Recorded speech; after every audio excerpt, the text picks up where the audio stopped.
presentation because my laptop's gone belly up, and they're gonna go through that. I'm gonna have a Q&A session at the end. Next slide, Lydia.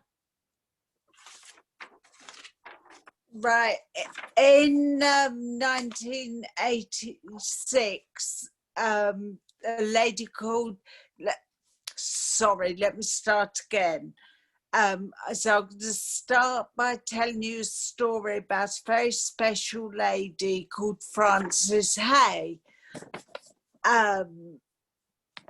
who had a vision that one day an assistance dog would be available for everyone who could benefit from the help they give.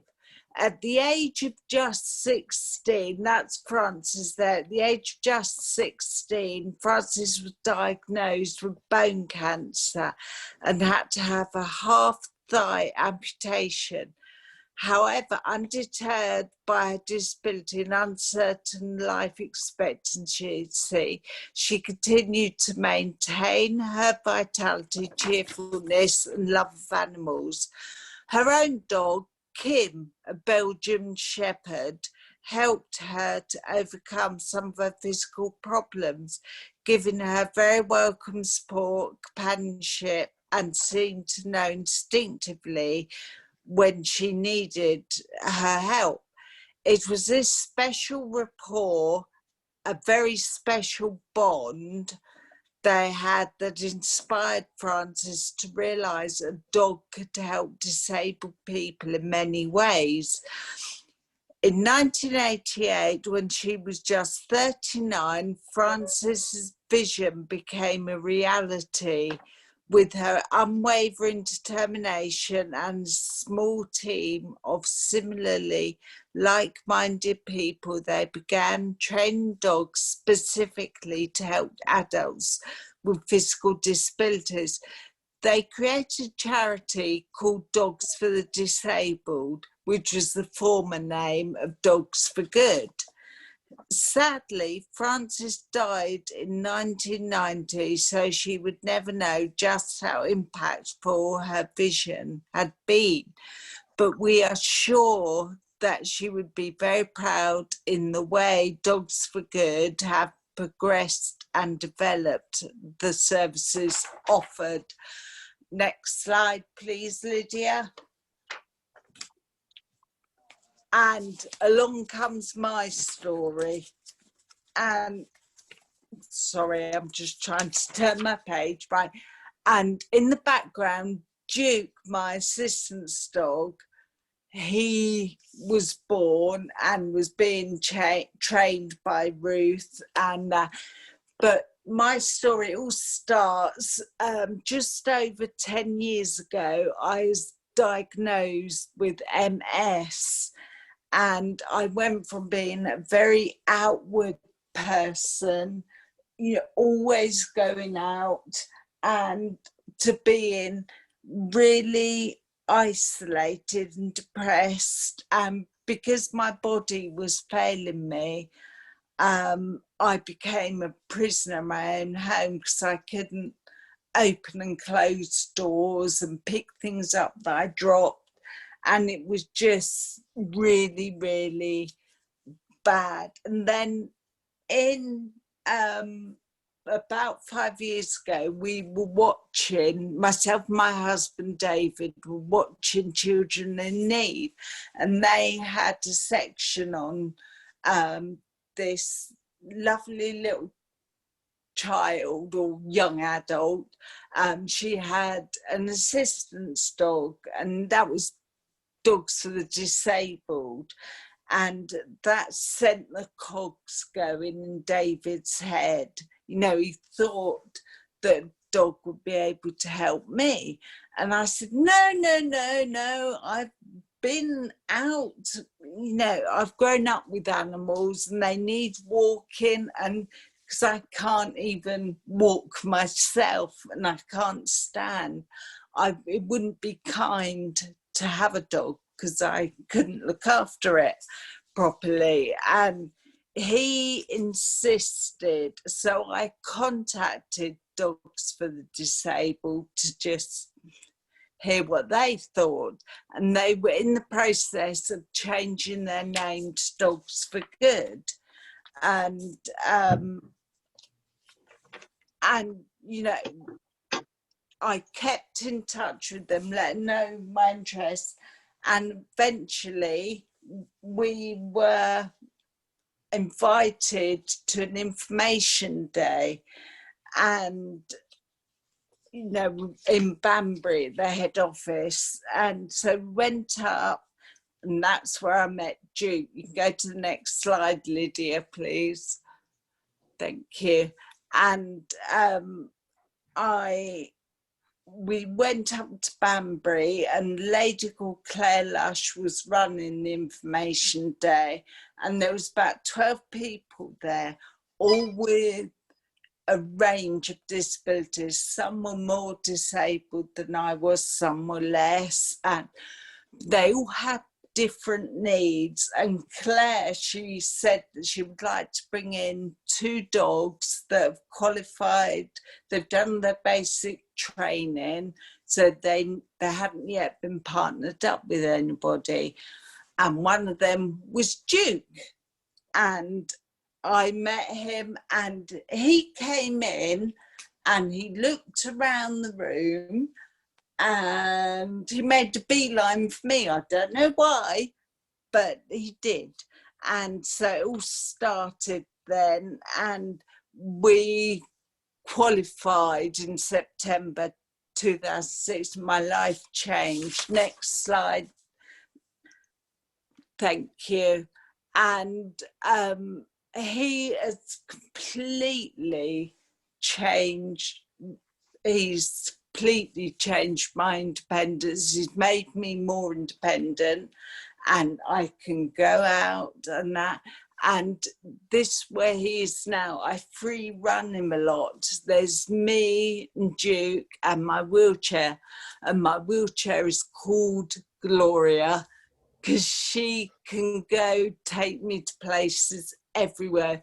We go to the New Forest, to the seaside, to Frensham Ponds. It can go anywhere, and I'm lucky I can take him. Next slide, please, Lydia. Thank you. And one thing that Duke does for me is that where I'm sitting on the ball there, that's my physio. I have physio once a week, not at the moment, but I do have physio. And he comes to me to physio, and at home, I've got some items here which he can help me with. And I really like walking. I like going out and getting dirty. So I went from being very isolated. Next slide, please, Lydia. And some of the basic stuff he does, like he brings me the mail, brings my shoes, and there are lots of other things. You know, when I go and have a shower, before Duke, when I had a shower, my husband had to sort of sit and wait with me, because, you know, I needed help with getting the towel and sort of like doing the aftermath. But that's now Duke's job. When I have a shower, when he hears the shower stop, he brings the towel to me, and he's really, really brought my dignity back, because it's not right that David should have to do that. And he comes everywhere. We go to the dentist, go, you know, absolutely everywhere, and he comes, and you should see the looks I get when he opens doors and that. Next slide, Lydia.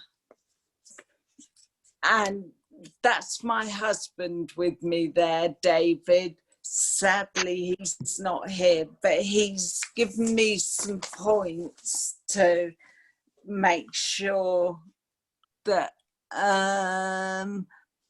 that what it's much better if he can speak, but he's given me some points. What he has said that my confidence, and that his confidence has grown because he has the confidence now to leave me on my own.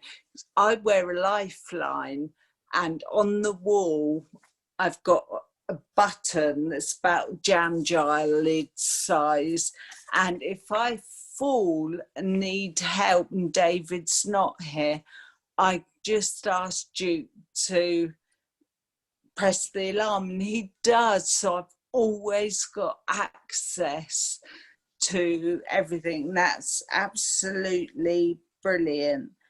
And what about my more independent? Oh, and he says that I smile more now. And knowing that he frequently says that he's got his wife back, thanks to Duke. But yeah, he's awesome. I apologise that he isn't here, but his knee comes. There are lots of other things we do. Next slide, Lydia, please. We also volunteer, and this here is a sponsored walk that we do. We called them Duke's Dawdle, and we started doing them last year, and for obvious reasons we're not doing one this year, but we've already booked one for next year, and that's on the 12th of September, and it's a great social event. And I know you're in Reading, but you're not a million miles away from Hook, and if you felt like coming, it's brilliant. It's a fantastic event. We have light refreshments there, and there'll be staff from Dogs for Good there, and there'll be some other people with assistance dogs, and we have a raffle. It's a fantastic social event, and it's going to be at that pub, but you can find out about that later. And as you can imagine, the cost and time, next slide please, Lydia, the cost for any assistance dog, these are the basic costs, and we're just, what they do is amazing, and I can't thank them enough for changing my life. And next slide, Lydia. And there are ways that we can help. It's not just isolated to these here. I've got a leaflet which I will circulate to the host, and it sort of says all the different ways you can help us, and it gives you links on there so that you can find out more detail. And next slide, Lydia. And I would like to thank you for hearing me and Duke and a virtual David, and we will go over shortly onto questions, but I just want to say out there that if you do know of anybody that you think might benefit from a talk, please let us know. And now we'll go over to Q&A, and I will try and answer all your questions, but Lydia, she's at Dogs for Good, she can help me if I get stuck. Thank you. Thank you very much, Jackie. That's very, very interesting, very, very informative as well. So can I just understand, obviously you've received a dog and become part of the organisation. Lydia, you are, described as part of the organisation? I am part of the organisation. I've been with the charity since 2002. Oh, yes. So I've seen quite a few changes over the time. I'm one of the regional fundraisers. So it's a very varied role, but we have to interact with our training teams as well, so that we can encompass all that belongs to Dogs for Good when we give presentations, and each of our speakers will bring their own uniqueness to the talk. So depending on who the speaker is, they will have a slightly different variation to what it is. I mean, if I was to give a talk, it wouldn't be as intimate as Jack is.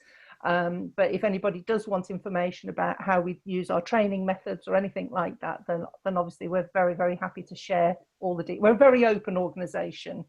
Then can I ask, how big is your organisation? Is it a sort of big national? I'll start at the outset. Sorry, Jackie, to jump in on this one, but carry on. I have to be certain that I don't monopolise the answering questions, because I do want Jackie to answer some as well. At Dogs for Good, we'd make brilliant politicians, because there is no straightforward answer to anything. There's lots of caveats and this, that, and the other. We are a national charity, but we're relatively teeny tiny. So Banbury is where the head office is. And we have 2 satellite centres, one which is up in a place called Culture, which is near Warrington, and the other is in Bristol. And satellite offices, I mean, literally, these are offices within a shared building with other businesses, whatevers. So there will be some office space and literally a minuscule area where we can store some items. There may be an outside area where we can do, I won't say dog training, but if a dog is in and needs to go to the loo, then we can go outside. All the dog training takes place at the centre in Banbury, but we operate from the centres so that we can support our volunteer puppy socialisers and temporary dog boarders and our clients from a wider area than if we just managed it from Banbury. So yes, we are national, but we're absolutely tiny. Great, very interesting, very interesting. Right, can I throw this open to the whole club now then? Please, can you just butt in, because I can't see you all. Who would like to start the ball rolling? Somebody going to wave or sign? Do they want to do the hands up sign, maybe? Yeah. Jack's waving. Can Duke be given a photo opportunity? Yes, I will get him up. A round of applause. Come on. Come on. Let's hear it for Duke.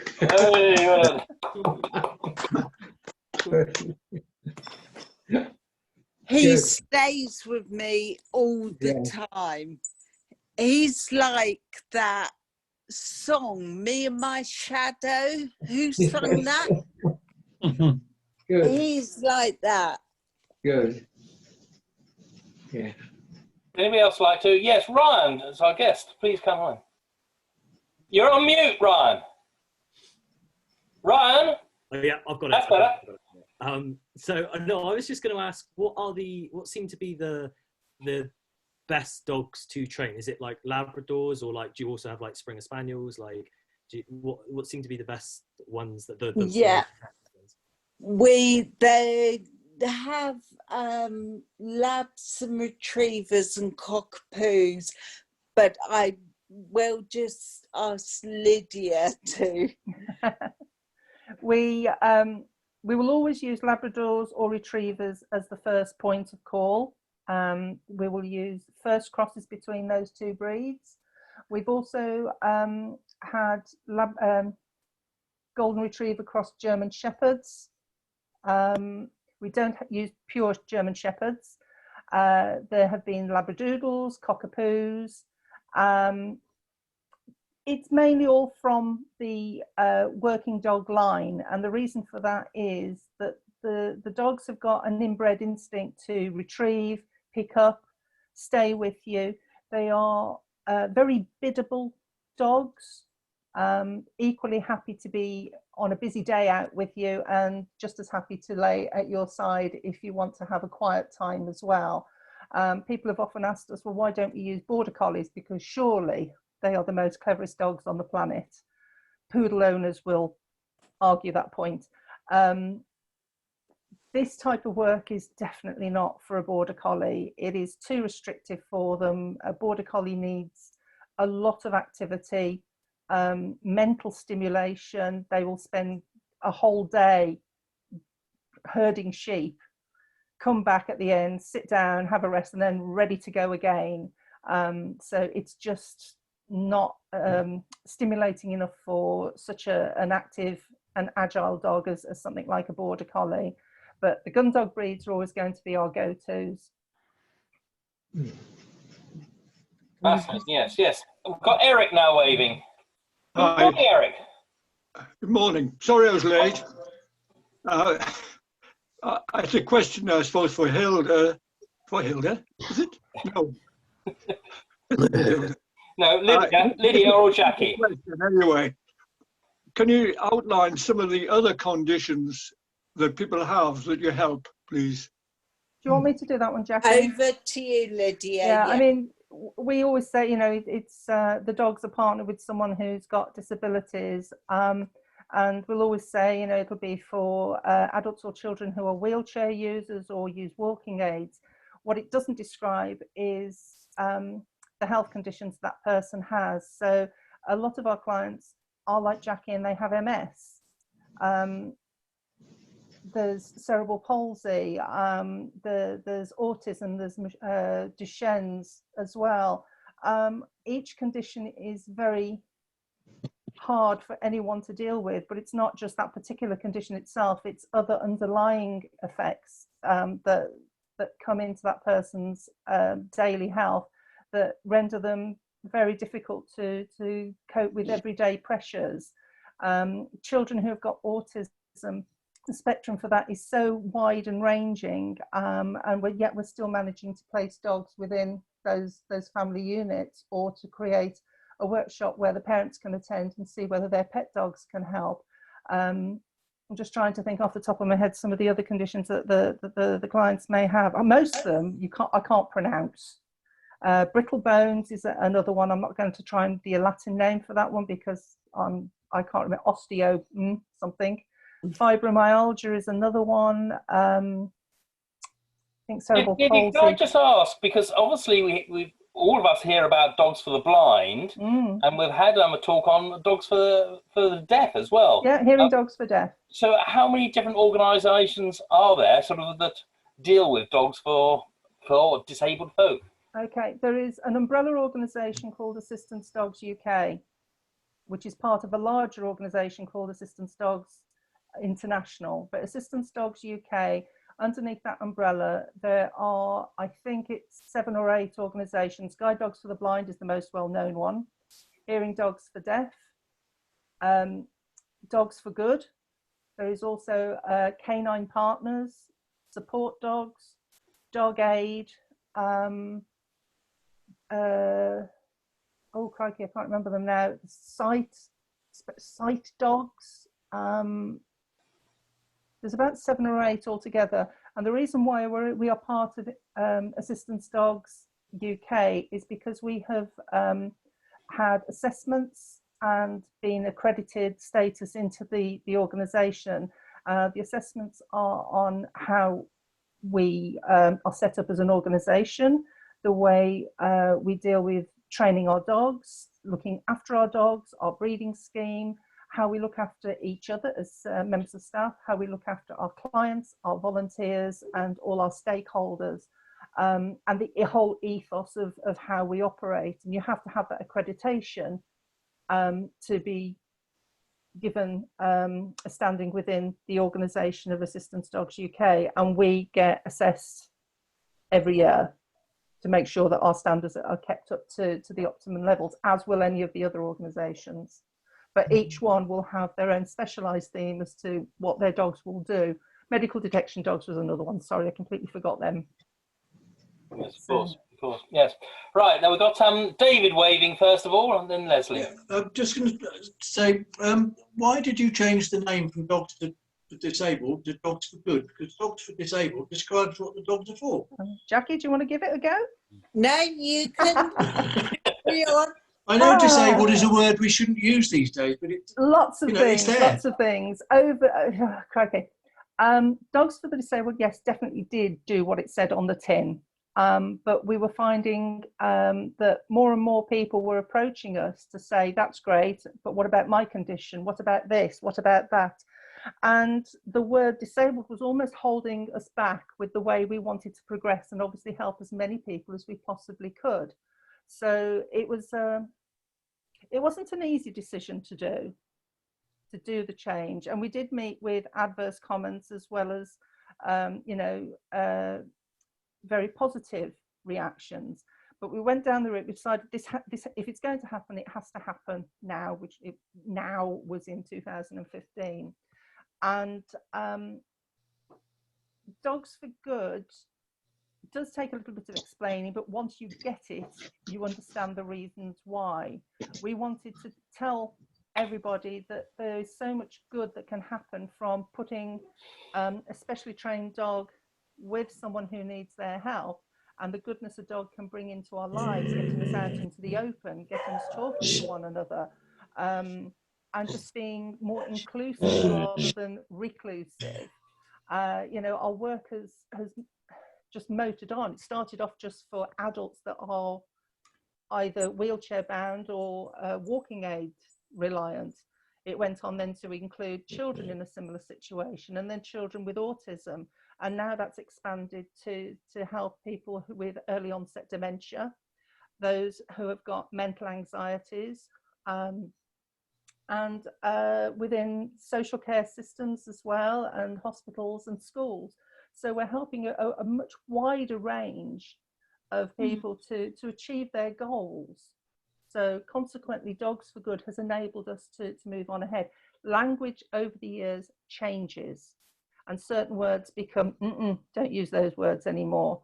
You can't remove the word disabled or disability from the dictionary, but there are better ways to explain people's conditions and their accessibility and all the rest of it. You don't see the word disabled toilets anymore now. You'll see accessible toilets, because it covers a wider range of conditions. As I was growing up as a child, and I'm very, very old, there was, I remember from the early 60s, Ryan, you were not even a twinkle at that point, an organisation called the Spastic Society. You're nodding. Yeah. Would you dare use that word in this? But when it changed the scope, nobody knew what it was for. Yeah, exactly. It changed the scope, because language changes over time, and you have to move with the times. But it's also enabled us to make better approaches to businesses, to organisations, to trusts, to help fund our work when they realise the expansion of and inclusion of people that we're trying to help to get more out of their lives, rather than being very restrictive and feeling in a very dark and sad place. You certainly can't say you've had a gay day at French and Bond, can you? No. You can say it. Enough of this You can say it. Let's move on now. Leslie. Admit to it. It was a very quick question about the financial side of your organisation. The fact that you do provide benefit, especially to people's well-being, do you get any government support? No. The nearest we get to government support, well, we did a little bit in the year 2000 through a lottery appeal. We were awarded funds to set up the Francis Hayes Centre. And then when we were putting together our family dog service, the lottery came to our aid then, but we were working in conjunction with the University of Stirling or Glasgow. Sorry, I can't remember, but it was only for a 2-year funding. So it's been minuscule. The other nearest bit that we get to government funding is gift aid from people's donations. Thank you for that. Thank you very much. We got anybody else waving? Well, Yes, John. yeah, just a point. In your introduction, Lydia, you said that you had a varied role. I wondered in the finance side, which you gave us a clue on, whether you had to be very inventive with that, whether you allowed perhaps the user to contribute, or you simply said, here's a dog to the user, and you used your funds to provide the money for that. Okay, Jackie, do you want to answer a little bit of that? Because you applied for a dog, you were matched up with Duke. What sort of finance were you asked to? None. Right. But even insurance, that they, at that time when Duke and I partnered up, Dogs for Good were paying insurance, and then, you know, and sort of like, you know, what is that? Why can't I pay for it? No, and you know, all we do now, I think as time's gone on, that's changed with the insurance. But so I believe now that it's anything you have to do is to just keep dog food for him, and his insurance now, that's all. They're with you for life. And what is so fantastic about Dogs for Good is when you're partnered up, they don't abandon you. Any question, they're with you 365 days a year. They're absolutely fantastic. And I can't thank them enough for what they've done with Duke and myself. I will add, there is a small cost when a person is matched with their ideal dog. There will be a period of about anything between a couple of months to a bit longer, so that we will be assessing how they get on together. Yeah. On their own. It's a bit like when you're doing your driving lessons, and then eventually you take your driving test. And when we've made the final assessment, we rip off the L plates and we say, right, you are now a qualified partnership. We're happy with the way that you're working, to seal the agreement, because the dogs will always belong to the charity.